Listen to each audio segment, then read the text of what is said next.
그러니까 반드시 여러분들이 여러분들의 소재지에서 떠나게 되면 어디로 간다라고 친지나 부모님들한테 좀 알려주시고요. 예, 그렇게 하시면은 훨씬 더 이런 사건, 사고에 노출될 수 있는 수가 더 줄어들겠다고 볼 수가 있겠습니다. 예. 그 다음에 이제 긴급 구조 이런 부분들은 반드시 여러분들이 노트를 해두시면 좋을 것 같습니다. 예. 자, 그러면 이제 그 워킹홀리데이, 프랑스 워킹홀리데이 비자를 어떻게 얻고 그 다음에 생활 정보는 어떻고 그런 부분에 대해서는 저희 이제 지역 전문가들이 있습니다. 우리 여기 이제 김경인 직원이 이제 설명을 해줄 테고요. 중반부에는 우리 저기 있는 외국인 보시죠?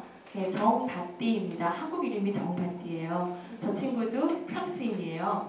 그러니까 프랑스에서 워킹홀리데이 비자로 한국을 찾은 학생, 친구입니다. 그래서 저 친구 같은 경우에는 이제 본인이 구직을 하기 전에, 그러니까 프랑스에서 취업을 하기 전에 그러니까 세계 문화를 체험해보겠다 하고 한국을 찾은 친구예요. 그래서 그랑제골에서 이제 거의 수업을 학교를 마쳤고, 그다음에 이제 1년 있다가 곧 아마 프랑스로 들어갈 겁니다. 그래서 우리 정바띠 분도 설명을 좀 이따가 불어로 해줄 텐데 잘 이해를 하시도록 그렇게 당부드리겠습니다. 그럼 마이크를 좀 옮겨보겠습니다.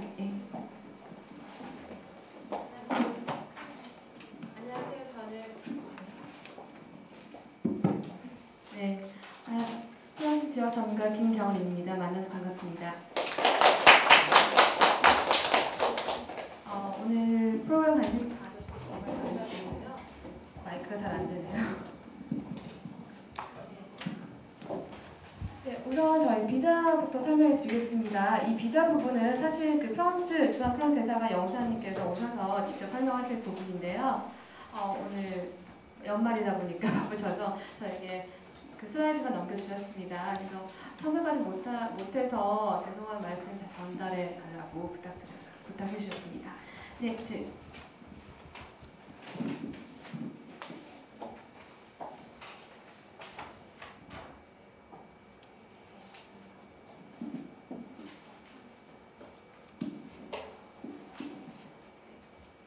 우선은 그 프랑스 분들 베베테라고 하는데요. 불어로는 베베테 바캉스 비자 바캉스 트라바이라는 불어 버전입니다.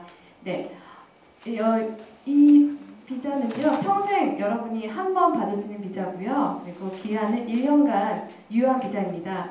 그리고 만 18세부터 30세까지만 발급이 가능하고요. 그러니까 여러분 특혜 받으신 거죠. 18세부터 30세까지만 가능하니까요. 그리고 이 만 18세부터 30세까지란 말은 30세, 31세 되기 전까지 유효한 비자입니다. 30세 말까지 가능하고요. 프랑스 입국 당시에도 30세 미만을 넘어서면 안 됩니다. 그리고 이 프랑스 워킹홀리데이 비자 목적은 당연히 1년간 유효하다고 말씀드렸잖아요. 그 1년은 여러분께서 그 프랑스에서 문화와 그리고 불어들도 배우고 그 사람들과 어울리면서 일자리도 체험해보는 그 프로그램인데요. 여기서 보통 한국 분들이 프랑스 유학을 많이 결심하게 돼요. 그래서 이 기회를 통해서 한번 비자 받고 거기서 프랑스에서 계속 살고 싶어 하거나 아니면은 프랑스에서 진학을 희망하는 학생들이 많은데요. 사실 이 워킹 비자로는 진학을 하시기는 힘듭니다. 1년이라는 기한이 정해져 있고 그리고 진학하려면은 어느 정도 학생 비자를 받아서 가야 되고요. 이 비자의 목적은 진학의 목적이 아닙니다. 진학의 목적이 아님을 꼭 인지하시고 여러분이 프랑스에 가셔서 학교를 벗어나서 테두리를 벗어나서 여러분 스스로 혼자 인생의 삶을 개척해 볼 기회입니다. 그런 기회를 가지고 한번 부딪혀 보신다면은 한국에서든 어디서든 여러분께서 하고 싶은 일은 주도적으로 하실 수 있을 거라고 생각합니다. 네, 자 여기 보시면은 우선은 비자 신청하실 때는 한국에 거주하고 계셔야 됩니다. 한국에 거주하고 계셔서 한국에 있는 프랑스 대사관에 가셔서 직접 방문하셔서 구비 서류를 제출하시면은 지금은 최대 일주일 정도 걸리는데요. 비자가 나오는 시간이. 왜냐하면 지금 2008년도에 비자 협정이 시작돼서요. 2009년 1월 1일부터 비자 발급을 시작했습니다. 그래서 지금 많은 사람들이 신청하지 않고 해서 밀리지 않는 시간입니다. 밀리지 않는 초기 단계에서 여러분께서 직접 신청을 하시면은 빠른 시간에 비자를 발급받으시고 충분히 누릴 수 있을 겁니다. 그리고 여러분은 학생 신분으로 결혼하신 분 안 계시죠? 네. 네, 지금 부양가족을 동반하시면 안 되는 비자고요. 혼자 단신으로 가셔야 되는 비자입니다. 이 여권 제출하실 때는요, 적어도 15개월간의 유효기간 남아있어야 되고요. 저희 대사관 홈페이지나 아니면 대사관 직접 가시면은 비자 신청서가 있을 겁니다. 비자 신청서에 그 장기 체류 요청서에 작성해서 내시면 되고요. 제일 중요한 거는 범죄 증명서인데요. 무범죄 증명서가 있어야 됩니다. 이 경찰서에서 발급한 무범죄 증명서를 꼭 가지고 가셔야 됩니다. 네, 그리고 재정보증인데요. 재정보증은 여러분 계좌에 2,500유로, 약 2,500유로, 우리나라 돈으로 한 300에서 350만 원 정도의 재정보증금이 있어야 되고요. 왕복 항공권이 구비되어야 되는데요. 여러분께서 바로 왕복 항공권 언제 출발할지 모르고 아직 결정이 안 됐다면은 거기에 상응하는 금액을 다시 재정보증에 합쳐서 증명하시면 됩니다. 그리고 여러분의 한국 거주지에 있는 가족 전화번호, 연락처, 이메일을 A4지 한 장에다가 깔끔하게 적으셔서 제출하시면 되고요. 영어로 된 저희 건강검진서 있잖아요. 건강검진서 내셔야 되는데요. 이 건강검진서는 프랑스에서 거주하는데 별 문제 없고 외국에서 취업하거나 공부하는데 별 이상이 없다는 의사 소견이 포함되어 있어야 합니다. 그리고 프랑스 워킹홀리데이에서 강제적인 부분을 할 수 있는데요. 건강보험하고요. 그리고 여러분 상해 질병, 본국 송환 보험이 꼭 가입을 하셔야 됩니다. 프랑스의 나라는 여러분이 아시기에는 자유롭고 그리고 평화롭고 낭만이 가득한 도시라고 생각하시는데요. 그 세 가지가 지켜지기 위해서는 나름대로의 짜여진 구조가 있기 때문입니다. 그래서 프랑스 사회에서 적응하시려면은 그런 행정적 절차에 지극히 적응을 하셔야 되고요. 이 보험에 관련해서는 강제사항으로 여러분이 사고, 질병, 그리고 본국 소환 비용 각각 3만 유로 이상이 보장되는 보험에 가입을 하셔야 합니다. 그리고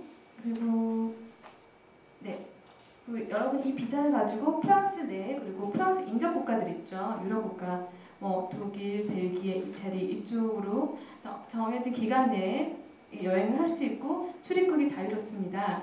하지만 유럽 아닌 다른 오세아니아나 아시아 쪽으로 그냥 비자 없이 가는 거는 불법입니다. 자, 한번 이 부분에 대해서 참 중요한 부분인데요. 부장님께서 말씀드렸듯이 비자를 분실하신 분이 계셨습니다. 자, 비자 분실하면은 이 비자는 발급이 안 됩니다. 사실은 한 번 발급한 비자는 절대 발급도 안 되고 갱신도 안 됩니다. 그러니까 여러분이 비자를 잃어버리셨으면은 어쩔 때는 진짜 극한 상황에는 다시 프랑스에 들어가는데 일주일밖에 안 됐더라도 한국으로 돌아오셔야 되는 경우가 생깁니다.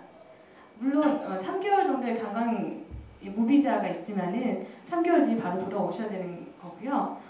만약에 혹시라도 분실이나 아니면 화재 그리고 여러분이 도둑을 맞았다. 그때는 절차가 있습니다.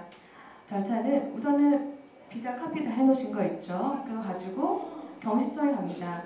경찰서나 경시청에 가셔서 이 비자를 사본을 주시고 분실했다는 사건 그 증명을 경위를 보고를 하신 다음에 그리고 한국 주한 프랑스 대사관의 영사과에 이메일을 넣어달라고 요청하십시오. 연락해달라고 요청하시면은 이메일로 받은 영사님은 이메일로 다시 이분이 비자를 발급한 사실이 있다는 걸 증명해 주실 겁니다. 이렇게 일이 순조로우면 좋잖아요. 현재 프랑스에서는 아직 비자가 발효된 지 1년밖에 지나지 않기 때문에 조그만 경찰서나 경시청에서는 워킹 홀리데이 비자를 잘 모를 수도 있습니다.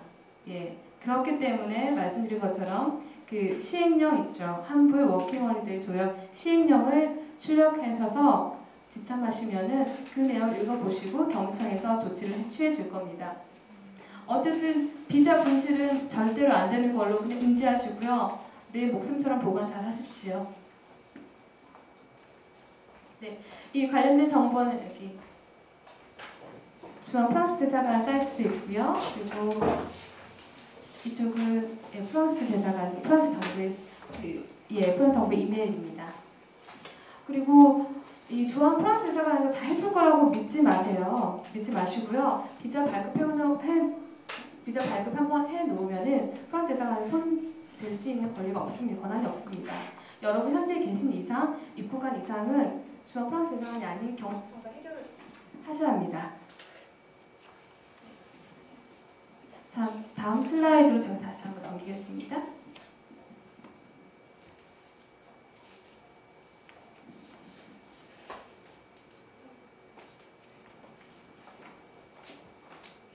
네, 저희 보시면은 프랑스 참가자 144명이 한국 워킹홀리데이 비자로 와 있는 상황이에요. 9월 30일자로 점점 늘어나고 있는 추세입니다. 이런 추세 왜 생길까요? 프랑스 젊은이들의 특징을 보면은 한국에 머무르기 싫어하는 것 같아요.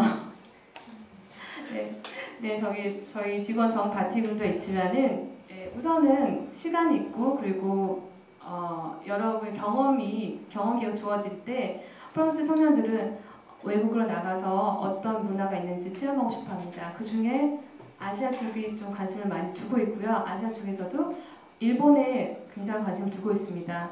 근데 일본과 동남아 쪽 돌다가 점점 더 새로운 걸 찾다 보니까 한국으로 돌아오게 되는데요. 네, 한국에 온 프랑스인들의 말씀을 들어보면은 너무 치안도 좋고 살기 편하고 너무 정스럽고 해서 오래 거주하고 싶다는 분들이 많이 계십니다. 제 측근도 프랑스인과 결혼해서 남자분인데요. 결혼해서 이렇게 한국에 계속 거주하고 계신 분들도 많습니다.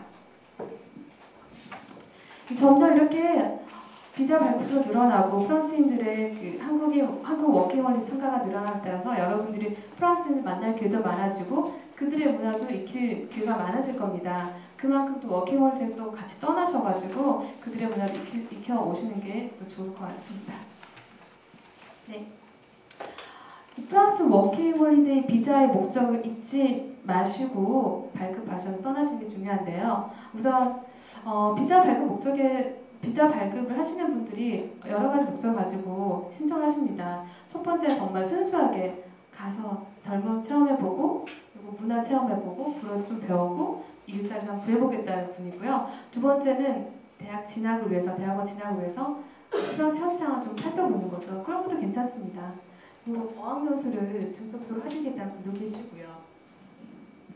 하지만 첫 번째, 두 번째 말씀드린 경우는 워킹 비자로 가셔도 무관합니다. 굉장히 유용한 비자고요. 왜냐하면 프랑스 같은 경우 워크 퍼밋 그리고 취업증을 받기 굉장히 어려운 나라예요. 네. 비자 받기도 어렵고 취업증 발급받기 굉장히 어려운 나라라서 워킹홀리데이 비자로 가시면은 별도 행정 절차 없이 바로 일할 수 있는 자격이 주어집니다.